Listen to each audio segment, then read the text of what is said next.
How do you heal from burnout? First, stop the martyr behavior. Hindi masama ang maging mabait, pero masama yung laging available, yung walang boundary. Second, ask for help. Okay lang humingi ng tulong.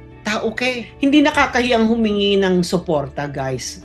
Ang nakakahiya, yung mag-breakdown ka habang nag-aalaga ka. Ito pa isa, pwede mong gawin. Ito yung mga inhale, exhale. Tawag nun, micro-rest. Tapos yung mga stretching. And then sometimes close your eyes. Uminom ng tubig. Yung mga micro-rest na yan, it will save your mental health. And then, isa pa, in every dark cloud, there is a silver lining. Hindi lahat ng pagkakataon gabi. Minsan dumadating ang araw, dadaan nito. Kakayanin ko to, dadaan to. Pero I just have to rest. Hanapin mo ang saya. I-treat mo yung sarili mo. Yung maliliit na bagay.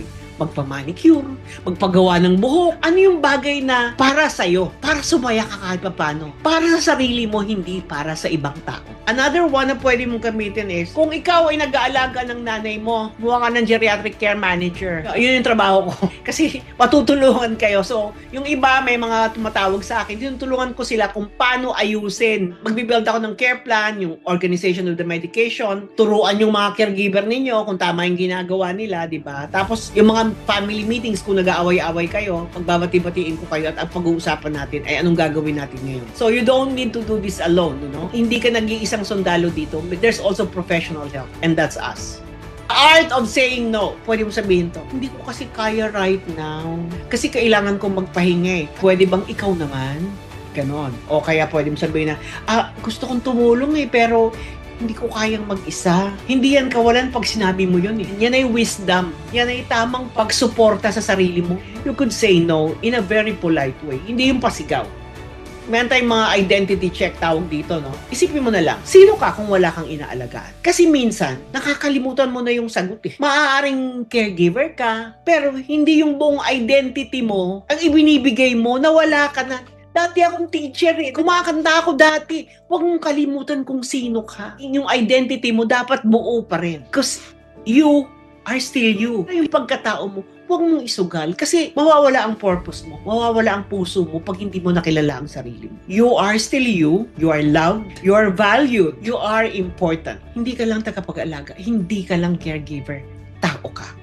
Sa mga OFW naman, if you're caring from abroad, here's what you do naman. Mag-weekly check-in schedule, paghati-hatian nyo yung mga trabaho, tapos kung kumuha ng geriatric care manager para backup, tapos mag-release ka ng guilt mo, huwag ka masyadong guilty. Tapos may mga OFW support groups. Yan. Ito actually support group tong ating Dear Ellen. Tapos magkaroon ng boundary. Hindi lahat oo. Paano magsabi ng no. And then, pagpahinga ka without the guilt. So, pwede kang maging caregiver ng magulang mo, pwede mo silang mahalin without losing your mind. Kahit malayo ka, kaya mo silang alagaan. Pero at the same time, you need to set boundaries. Alagaan mo rin sarili mo. Pahingahin, pasayahin mo yung sarili mo para may magamit ka pa. A gentle reflection. Pag kunwari nag-usap kayo sa mga caregivers, hinga ng malalim, close your eyes for a moment and tell yourself, I deserve rest. I deserve help. I deserve peace. I deserve joy. And I deserve a life too. Guys, you matter.